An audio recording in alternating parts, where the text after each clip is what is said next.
In any industry or hobby, you're going to have people who think their way is the only way. Vinyl records are no different, especially when it comes to an elitist community of collectors or enthusiasts who think they've got it all figured out. Let's talk about the most annoying things the vinyl enthusiasts claim on this episode, Talking About Records.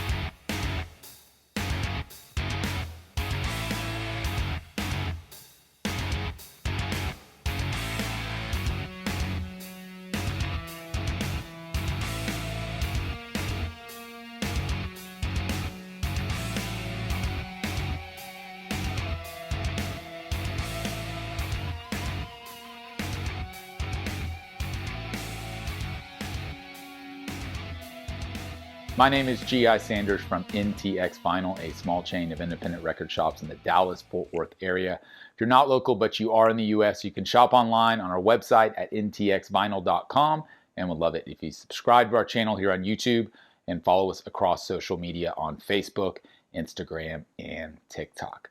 Let's talk about a few annoying things that vinyl enthusiasts claim. First of all, looking in the mirror here because I'm pretty much a vinyl enthusiast, not ashamed to say it. A lot of people collect records, buy records, maybe they pick up a record every now and then, just enjoy listening to music, and that is perfectly okay. And to be honest, that is the vast majority of people who are buying records these days. But there is a small slice of people who get really into it. They're passionate about it. They think about it all the time. They're constantly researching and learning, and they're collecting hundreds or thousands of records, right? And they feel a part of the hobby too. You know, that's a big thing to note here is the kind of upper echelon of the enthusiasts within any hobby. It doesn't matter, what you're talking about, whether you're talking about people who are into cars or motorcycles or Pokemon cards, whatever it may be. There's always like that top level enthusiast who revolves their life around it, right? That's kind of what I'm talking about. These are things that I see a lot, I read a lot, and I hear a lot, and I get comments on videos a lot about these, and I end up in conversations around them. So these are my points of view, and I'd be curious to see if you would agree or disagree. The number one most annoying thing I constantly hear from vinyl enthusiasts is that original pressings are always better than reissues. Without a doubt, they sound better, they look better, it's the real thing. Don't mess with the reissue. It is not what you want to get involved with. This annoys me beyond words because it's just simply wrong. First of all, who are you to say what sounds better to someone else? Their ears are different than yours. Their turntable is different than yours. Their cartridge is different than yours. Their room they're sitting in, their speakers, etc., etc. It's a completely subjective thing to a certain extent. Now, if you put on a record that's completely scratched up and it's skipping and bouncing all over the place and sounds horrible versus like a brand new copy of something or a very clean copy, well, of course. Trying to compare apples to apples here. A clean original pressing versus a clean reissue. Is the original always going to sound better? No. I don't care what you say because I've got proof of it to my ears. And so people who come into a chat room or a Facebook group or a YouTube video comment section and make these claims and basically put people down because they paid $20 for a reissue of an album they love. And the sentiment is that, oh, that's garbage because the original came out in 1975. And if you don't have that one, well, you're wasting your time. I think that is absolute BS. And I see it and hear it all too often. The reality is, and I've said this time and time again, that every single record that is pressed is unique and is different. It's part of what I love about this hobby is that it is not cookie cutter, right? So an album that was pressed in 75, just making that year up, versus an album that is reissued in 2023, are they going to be different? Absolutely. Is it a guarantee that the one that was sourced from the analog tapes in 75 and went through that initial mastering and manufacturing process, is it a guarantee that it's going to sound better than the reissue? No, it's not. Does it in many cases? Sure. I could also say the opposite is true, and I can cite it all day long. People ask me all the time, well, show me some examples, and I start just naming records. A lot of them are from, you know, really good quality presses, like, or labels like Analog Productions or Mobile Fidelity or Tone Poet, right? But there's also really good reissues coming out just from normal labels, not quote unquote audiophile labels that sound great, because it all comes down to the attention to detail when the album is mastered and manufactured and pressed and packaged and QC'd, right? All of that plays into what sounds good. The other thing that really annoys me in this conversation is good. What is that word? Again, it's very subjective. There are a lot of people who have a turntable that costs 200 bucks and they've got a little Bluetooth speaker connected to it, and they buy records whenever they feel, you know, they've got a few extra dollars, and it speaks to them and they love that certain album, and they'll put it on and they'll enjoy it. There's nothing wrong with that. There's nothing wrong with that scenario. It doesn't matter to them if it's a reissue. It doesn't matter to them if it's an original. They're there to enjoy the music. And I think that's the most important thing to consider and keep in mind. And the thing that annoys me the most about the conversation is because for the vinyl enthusiasts, myself included, it's all about which pressing is it, and, you know, what makes it unique? Is it limited? All these types of things. Who mastered it? Again, all very important information if you're really, really into this hobby, but for the vast majority of people, they just want to enjoy the music. And the argument of reissues versus original, it's just sad. And I'm just so sick of hearing about it. Like, I collect both. I have tons of original pressings and I love them. I have tons of reissues and I love them because I love the music, and that's what it's all about.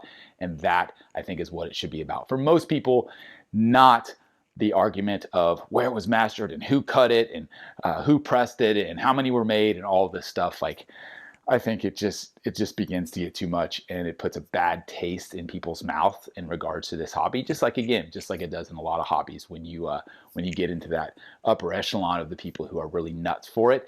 I think I see that a lot in the hobby, and it's super annoying, and it'll never stop. But hey, one can be wishful thinking, right? The second really annoying thing that I read all the time, and it's directly connected to the first one, is that if it's digital, it should not belong on vinyl. You're wasting your time. Why would you ever want something that is sourced digitally to be on a record, which is an analog format, right? First of all, you have to understand that just about, and I'm generalizing, just about everything that has been recorded since 1990, give or take a few years, is recorded digitally in some form. Most things are recorded digitally from start to finish. It never touches tape. There are outliers of things that are recorded to tape, but most things are all recorded digital from about 1990 on. So you're telling me that the vinyl format should not exist and relate to any of those recordings that have come out in the last, 30 plus years, right? That's a ridiculous argument to me. Just because it wasn't recorded analog, you're telling me I can't enjoy it in my listening room with my collection. I can't actually have the big artwork, own a piece of the music. Of course I can, and of course I should be able to. And I can tell you in a lot of cases, they sound fantastic. I have tons of records that are digitally sourced because they were never analog to begin with. They are remastered specifically for vinyl to make sure that it will sound good on that format, and they do, and they sound fantastic. Do all of them sound fantastic? No. Do all of my analog records sound fantastic? No. It comes down to the pressing. It comes down to the mastering. It comes down to the manufacturing. Again, they're all different. But the argument that if it's digital, it doesn't belong on vinyl, it just kills me, because you're telling me essentially my entire adult life as I've lived and enjoyed music, everything that has been released, you're saying I shouldn't own it. Well, you can wipe out half of the records behind me then. And that's just ridiculous, because I get so much enjoyment from so many of those records, and they sound fantastic. Not every one of them, but a lot of them do. And a lot of them are digital in regards to their source, because when Pro Tools was invented around 1990, I'm generalizing, but that's when everything went digital, and that's when the recording process completely changed, and tape is way more expensive, way more cumbersome to work with, way more difficult to edit. Not saying I don't enjoy an analog recording. I understand the benefits of that as well, but the fact that everything started going digital in 90, that doesn't mean that it then shouldn't exist on vinyl. In my opinion, I think that's a ridiculous argument, and it's super annoying every time I read it, but it'll never stop happening just because that's the world we live in. Number 3, well, we talked about original versus reissue. We talked about digital versus analog. Let's talk about black versus color. This is always the fun argument. Anytime I see someone post a photo of a record and they're like, oh, I'm having issues with this record, it's skipping, or it doesn't sound real great. If it's a colored record, oh, you can bet that there's going to be a slew of enthusiasts who are like, that's because it's on colored vinyl. In fact, white sounds the worst. In fact, you should stay away from clear vinyl. Oh, it's so ridiculous. First of all, you realize that all of the PVC that makes the records, it starts out clear. And then black is added, or pink or blue or yellow or orange, right? So there is a difference in the color, yes, but it all starts out clear. So technically black vinyl is a colored vinyl if you want to get real specific about it. That being said, there are some nuances and differences. Most of the time, the color has no bearing on sound, no bearing on quality whatsoever. There are specific instances where it can happen, and where, because of the chemistry of adding a certain color, the pigment doesn't take hold as well as, let's say, it does with a black vinyl record, right? But you can go all the way back to the 50s and 60s, certainly in the 70s, and find tons of colored vinyl records. And, they were probably analog at that point too. And there's nothing wrong with those, and there's nothing wrong with the vinyl records that are being made today that are on different colors or different effects and splatters.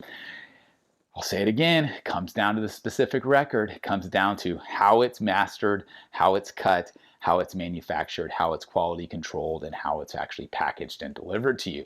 If there are things that have not been done well along the way of that journey, regardless of which one, well, you could have issues. Does it matter if that album is black versus purple or pink or blue?